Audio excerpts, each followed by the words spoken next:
Du 5 au 13 octobre 2018, les ballets de Monte-Carlo étaient pour la 5e fois de leur histoire en tournée au Mexique pour y donner 6 représentations de Lac, chorégraphie de Jean-Christophe Maillot, 3 dans le cadre du Festival international Cervantino à Guanajuato et 3 représentations à Guadalajara. Située à l'ouest du pays, deuxième ville du Mexique par le nombre d'habitants, près de 3 millions, Guadalajara, appelée quelquefois la Silicon Valley du Mexique, est résolument tournée vers l'avenir.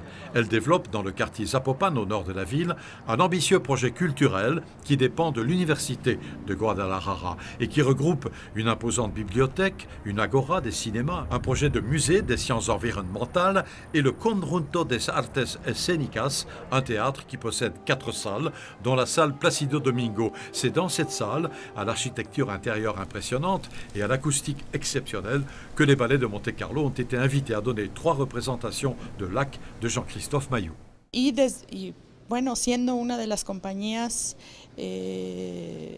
Nous avons le sentiment d'être privilégiés en accueillant les ballets de Monte-Carlo à Guadalajara. C'est un sentiment merveilleux.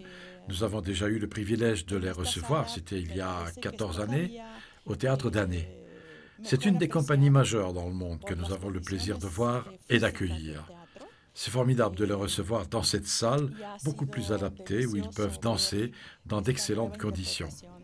Lac est un des programmes phares de notre année qui n'a pas encore été présenté au Mexique. C'est une pièce pleine d'émotions en ce qui me concerne. Ce qui m'impressionne dans cette version de Lac, c'est l'interprétation de Jean-Christophe Maillot, une interprétation qui n'est pas classique, mais très originale. Nous rejoignons les ballets de Monte-Carlo dans l'après-midi du dimanche 7 octobre. La compagnie a déjà donné, les jours précédents, 2 représentations de Lac dans cette salle Placido Domingo devant, à chaque fois, près de 2000 spectateurs. C'est maintenant l'heure de la classe et avant une nouvelle répétition, la séance des corrections. Moi, j'assiste à tous les spectacles de la compagnie et à chaque fois que j'ouvre un spectacle, je le regarde, j'essaye de le regarder avec un œil neuf. Et tous les petits détails qui ne me semblent pas être au point, les choses qu'on aurait pu faire mieux chez chaque personne pour avoir aussi une courbe de progression chez chaque individu. C'est très important après pour moi de leur donner ces informations avant le spectacle suivant. Ça leur permet à eux de se recentrer un peu. Encore une fois aussi, ça leur prouve qu'on les aime, qu'on est attentif à eux, qu'on les regarde, qu'on écoute, qu'on voit ce qu'ils font et qu'il y a toujours un œil bienveillant quand même pour les accompagner. Et puis aussi parce que l'ambition, c'est qu'ils respectent le mieux possible la demande qui est la mienne. Et comme on le sait toujours, on est dans un métier où cette perfection n'est jamais vraiment possible à atteindre. Donc on est toujours un peu dans quelque chose d'insatisfait. Mais en ce moment, je suis très satisfait parce que je dois dire qu'ils travaillent très très très bien. Les cours de Bernice sont magnifiques parce qu'il y a une belle dynamique qui accompagne, le cours accompagne vraiment la chorégraphie. Donc tout ce que je recherche moi dans la manière de danser dans la chorégraphie, elle l'enseigne aussi dans le cours. Donc tout ça est très complémentaire. Pour moi, c'est très très intéressant. C'est pas non plus fait dans toutes les compagnies de danse, ni les autres compagnies, comme les orchestres et des choses qui présentent des spectacles comme ça. Ça, c'est quelque chose que notre compagnie en fait. Et je trouve super intéressant parce qu'on peut avoir l'avis de Jean-Christophe, qui est le créateur et qui est vraiment le voix de lequel on veut mettre sur scène. C'est non seulement notre voix, mais le sien. Et aussi de voir comment il voit ce qu'on fait sur scène, c'est très intéressant. Et pour moi, de peaufiner avec des avis, parce qu'on peut être perdu parfois en tant qu'artiste dans notre petit monde à nous. Et ça m'a permis à toutes ces années de m'ouvrir à les esprits des autres, à les avis des autres. Et je trouve ça excellent.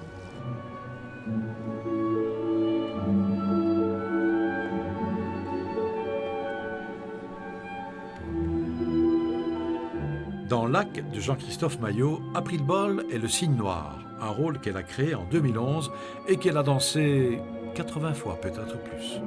C'est un rôle qui vous passionne, vous êtes tellement extraordinaire là-dedans. J'ai dit jouer, je devrais dire danser, mais il y a la danse, il y a du jeu. Tout à fait. Pour moi, c'est ça qui m'intéresse aussi dans la danse. C'est pas juste de danser, c'est de m'exprimer et de partager quelque chose entre moi et le public. Quand on joue, quand on danse un rôle tel que celui-là, si souvent, est-ce qu'on arrive encore à trouver des choses nouvelles ? Oh, certainement, sinon je ne le ferai plus. Pour moi, c'est ça qui est intéressant et c'est ça que je cherche à chaque fois, c'est de renouveler un petit peu mon perception de le rôle, ma perception de le rôle pour partager quelque chose de différent. Parce que moi, je ne suis pas pareil que les personnes qui étaient au début à la création de le rôle. Moi, j'ai vachement changé, donc le rôle aussi, forcément. Mais il y a toujours quelque chose avec lequel les gens peuvent s'accrocher, je trouve. Parce que c'est toujours le voyage de l'être humain là-dedans. Lac, c'est une production extraordinaire qui a beaucoup de succès dans le monde entier. Ce rôle que vous interprétez, évidemment, c'est Jean-Christophe qui a décidé que vous alliez faire ce rôle. Vous en avez fait d'autres? Oui, aussi je fais Sa Majesté de la Nuit, qui était originalement le rôle de Bernice Copetiers. Et ça, c'était un grand honneur aussi de commencer de faire ça aussi. Et je divise en fait les spectacles parfois 50-50 entre les deux rôles. Et je joue en fait le rôle qui est le maire de la Cygne Noire et le Cygne Noire elle-même.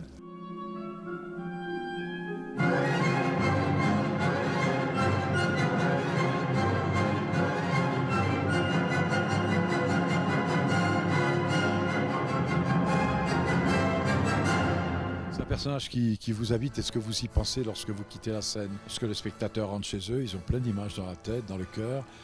Le danseur ou la danseuse, quand il rentre dans le bus pour rentrer à l'hôtel, le spectacle est encore en lui ou pas? Physiquement, oui. Ça, c'est sûr. Émotionnellement, peut-être de le sens que on peut être fatigué émotionnellement aussi de ce qu'on a donné sur scène. Mais c'est rare que je emmène ce personnage après. Mais c'est sûr que je l'ai avant le spectacle.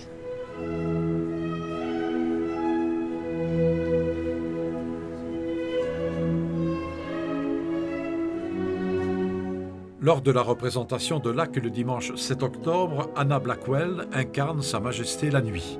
Il y a un an, lors d'une tournée en Chine, Anna Blackwell s'est blessée sérieusement au genou. Elle a dû arrêter la danse pendant un an. Cette tournée de la compagnie des ballets de Monte-Carlo au Mexique marque son retour dans ce rôle qu'elle affectionne. Yeah, it was one of the first really huge things that I did. C'est vraiment un des grands rôles que j'ai interprété. Cela a été effectivement quelque chose de très fort. Surtout la dernière fois où je l'ai dansé, c'était en Chine. C'est là que pour la première fois, je me suis vraiment fait très mal. Lorsque je suis revenu, après un an d'arrêt, il a fallu tout recommencer. Je me suis demandé comment réinventer ce personnage, comment faire les choses différemment, comment rendre mon personnage intéressant, compréhensible, sans faire les mêmes erreurs. Je me suis senti vraiment bien quand je suis revenu après avoir pris du recul. J'ai recommencé à bien danser et aujourd'hui, je pense que la danse, c'est encore plus important pour moi. Et je vis chaque instant intensément. Je ressens vraiment intérieurement tout ce qui se passe et c'est vraiment un plaisir de danser ce rôle dramatique si particulier. It's really a pleasure to dance it. It's so dramatic. It's really special.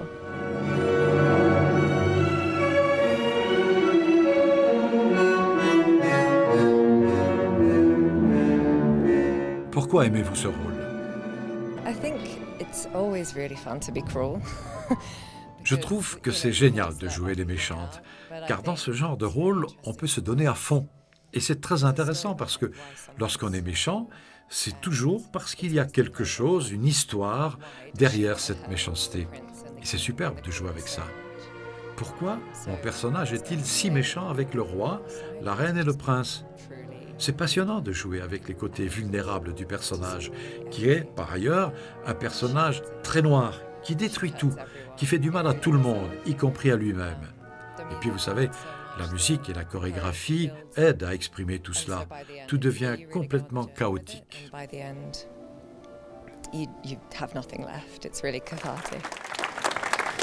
And you, I'm very happy to see you again.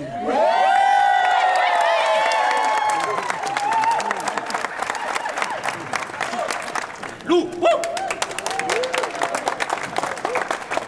Lou, je dois dire pour un mois ici, comment tu es rentré dedans et comment surtout alors l'intelligence de la narration, bravo, ça c'est pas le plus simple et je trouve que c'était magnifique.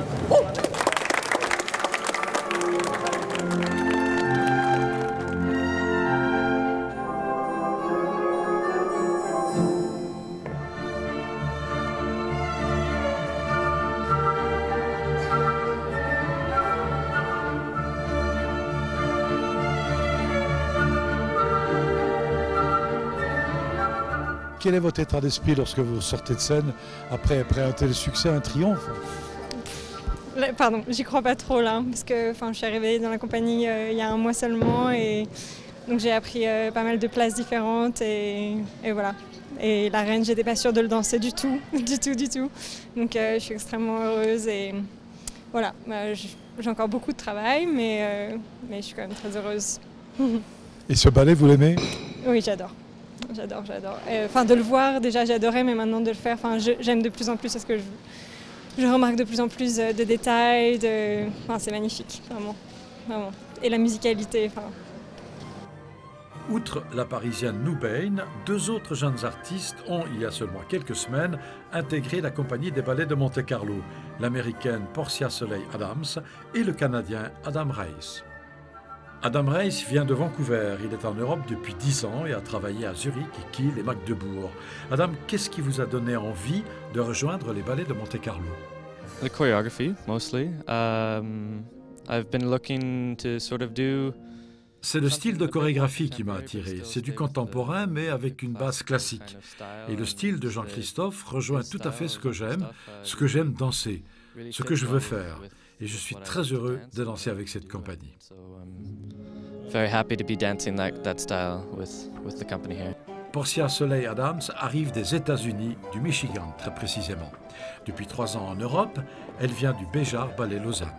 I've been a great admirer of Jean-Christophe's work probably since I started doing ballet. They came to Detroit when I was like 8 years old, so I've known of the... Je suis intéressée par le travail de Jean-Christophe depuis l'âge de 8 ans, alors que je voulais devenir danseuse. Je connais la compagnie depuis très longtemps.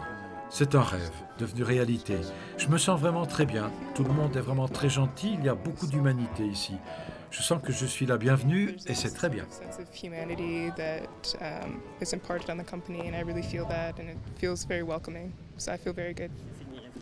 C'est très clair, je ne peux pas travailler avec des gens que je n'aime pas, même s'ils ont du talent. Donc je privilégierai toujours la qualité humaine de la personne, à condition bien entendu qu'il ait une qualité artistique qui soit à la hauteur de ce que j'attends. Donc ça rend les choses beaucoup plus compliquées, c'est ce qui fait que je pourrais en permanence engager des danseurs, de très bons danseurs, mais ils ne sont pas pour autant des individus avec qui j'ai envie de passer 8 heures par jour, voire même plus, puisque vous voyez, quand on est en tournée, on se voit tout le temps. Et puis parfois, je trouve des gens adorables, mais dont vraiment leur niveau n'est pas suffisant. Donc arriver à lier ces deux points, qui sont pour moi essentiels, car mettre au milieu d'une troupe de 45 personnes un individu avec un caractère totalement en désaccord avec les autres, provoquerait évidemment un mal-être. Et je compare toujours ça aux équipes de foot, mais parce que je pense que les gens peuvent comprendre peut-être plus facilement quand on leur parle de choses plus populaires de ce type-là. Une grande équipe, c'est avant tout une équipe qui s'entend, c'est une équipe qui croit en leur collectif et qui veulent faire les choses. La danse, c'est la même chose.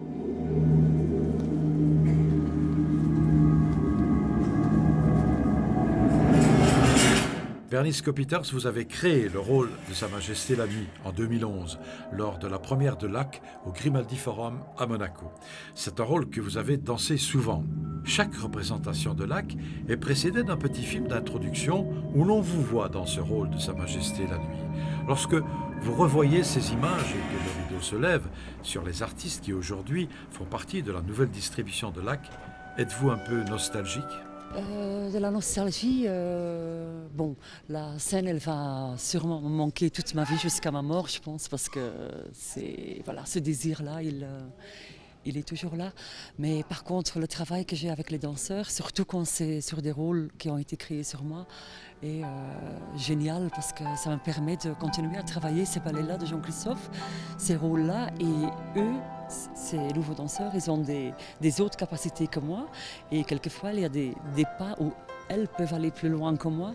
Donc moi, ça me permet de continuer à travailler ces ballets, mais juste avec un autre corps que le mien. Donc je prends vraiment beaucoup de plaisir, il y a beaucoup d'amour là-dedans, et ça me touche beaucoup quand je les vois avancer et devenir meilleurs. C'est presque la même satisfaction que j'avais quand ça m'arrivait à moi-même en tant que danseuse, quoi. Donc c'est très riche tout ça.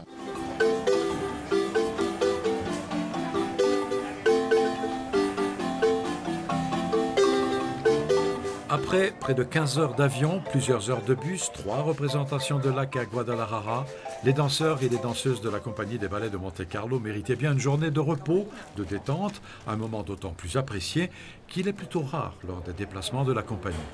Ça se passe toujours comme ça dans les tournées? Vous avez souvent le temps de découvrir un peu le pays? Yes and no. Sometimes we have to take care of our bodies. Oui et non. Quelquefois, nous restons seulement à l'hôtel pour nous relaxer, prendre soin de notre corps. Mais cette fois-ci, comme nous avons du temps et comme dans cette compagnie, j'ai beaucoup d'amis, eh bien, nous allons nous balader ensemble. Et c'est ça que je préfère.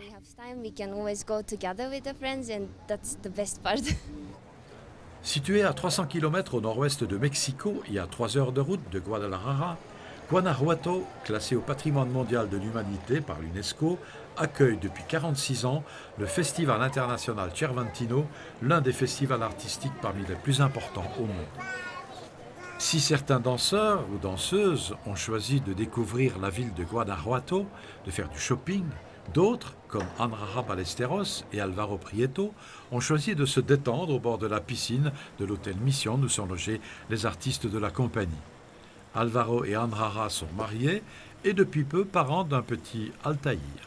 On a commencé au Conservatoire de Madrid il y a une vingtaine d'années, je pense, environ. Et on n'était pas ensemble en ce moment-là, mais petit à petit, la relation elle s'est chauffée, on va dire. Et qu'on est couple, il fait exactement 13 ans. Et voilà, donc presque une vie ensemble. L'année dernière, ça a été une année très animée pour vous. On a eu le petit d'abord et après on a décidé de se marier. Et finalement, c'est des pas qu'il faut faire dans la vie, on pense. Et en notre cas, on a commencé avec le petit et après on l'a invité à notre mariage. Il vous manque là quand même, il est loin là quand même, le Mexique c'est très loin. Beaucoup. Même si on le voit tous les jours avec le téléphone, mais on a envie de l'embrasser. C'est ton petit, c'est ton amour, hein, on va dire. C'est le vrai amour, je dirais. Le bébé a quand même changé votre vie, même si la vie d'artiste continue à être aussi dure et aussi plaisante, aussi extraordinaire, artistiquement parlant. On dirait même plus, parce qu'on on a trouvé, oui, on a découvert des émotions qu'on ne connaissait pas avant. Ouais, bon, on était habitué à notre relation, mais tout d'un coup d'avoir un petit qui... Et tu sens de peurs, maintenant tu as des peurs que tu n'avais pas avant. Et oui, c'est des situations très très très différentes à ce qu'on avait avant. Et je pense que ça peut nous aider aussi au niveau de l'art, de la danse. Ce matin-là, Jean-Christophe Maillot était l'invité d'une conférence de presse organisée à la Casa del Artesano, salle Carlos Jiménez. Le Lac des Cygnes, chorégraphie de petits pas et musique de Tchaïkovski, est bien connu au Mexique. Jean-Christophe Maillot, avec le brio qu'on lui connaît, présente sa propre version, très différente évidemment de la version traditionnelle. Il explique la difficulté de sa chorégraphie, sa précision, la modernité subtile de son travail. Pendant ce temps, à l'Auditorio del Estado de Guanajuato, là où vont se produire les ballets de Monte-Carlo, dans le cadre du festival Cervantino, les régisseurs, techniciens, machinistes, les responsables des costumes, de l'habillage s'affairent. Il faut que tout soit prêt pour l'arrivée des danseuses et des danseurs. Pendant le spectacle, je suis la petite souris qui est sur le côté et avec mon petit micro qui donne les ordres des changements de plateau, de mouvements de décor, etc. Pour le personnel technique, combien de personnes? Nous sommes 14. Il y a 4 machinistes, 4 électriciens, un régisseur vidéo, un régisseur son et 3 personnes à l'habillage. Et puis du personnel du théâtre qui participe aussi au travail. Bien sûr. Samuel Terry a exercé son talent de créateur lumière dans différentes formes de spectacles. Il a travaillé avec plusieurs stars de la chanson comme Johnny Hallyday, Jean-Jacques Goldman, Michel Sardou ou Mylène Farmer, avant de rejoindre les ballets de Monte-Carlo où il a créé avec Jean-Christophe Maillot les lumières d'Opus 50 et de Lac. J'aime pas être dans la lumière, j'aime bien la faire. Alors justement, vous avez fait la lumière. Quels sont vos contacts avec les artistes danseurs et danseuses? Moi, j'ai besoin de travailler avec eux en osmose, de savoir un peu ce qu'ils vont faire, leurs pas, et de les mettre en valeur. Et surtout pas les déranger pour qu'ils puissent rester le plus concentrés, mais que la lumière ne vienne pas les déranger, que ça soit un plus et pas un moins, quoi, on va dire. À l'Auditorio del Estado de Guanajuato, près d'une heure avant la première représentation de Lac par les ballets de Monte-Carlo, la file d'attente est déjà longue devant l'entrée du théâtre, un théâtre qui peut accueillir 1800 spectateurs. Le festival dure depuis 46 ans, donc il a grandi petit à petit et la ville s'est habituée petit à petit à accueillir non seulement les spectacles mais aussi les gens qui viennent voir le spectacle. Alors pour nous c'est l'événement de l'année. Dans notre pays, c'est le festival plus grand, mais c'est un des plus grands festivals du monde aussi. À l'heure où nous parlons, on m'annonce que les 3 spectacles sont complets. C'est normal? Non, pas tout à fait pour 3, parce que normalement, nous présentons 2 spectacles, donc 2 soirées. C'est pas normal que ça soit 3, et maintenant, je regrette peut-être ne pas avoir pensé à un 4e. Pourquoi avoir invité les ballets de Monte-Carlo et Jean-Christophe Maillot? Parce que personnellement, je trouve que c'est un des plus grands ballets du monde et Jean-Christophe est magnifique. Et ça faisait très longtemps qu'il ne venait pas, ça fait plus de 10 ans qu'il n'était pas ici à Guanajuato. Et quand je su qu'il y avait Lac qui tournait, je me suis dit que c'était l'opportunité de les inviter.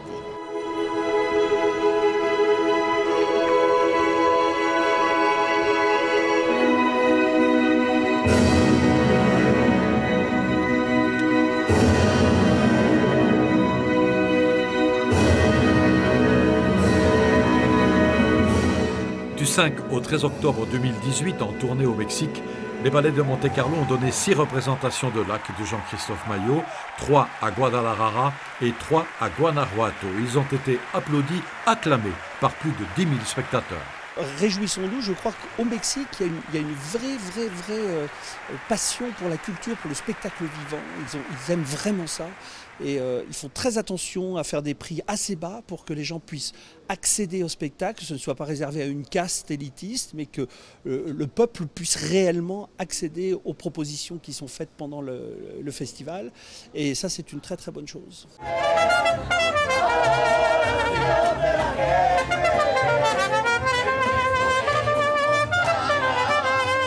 À Guanajuato, plus de 80 spectacles venus du monde entier ont été présentés entre le 10 et le 28 octobre 2018 dans le cadre du festival Cervantino. Et chaque soir, après les représentations, les spectateurs par milliers sont descendus dans les rues de la ville pour faire la fête.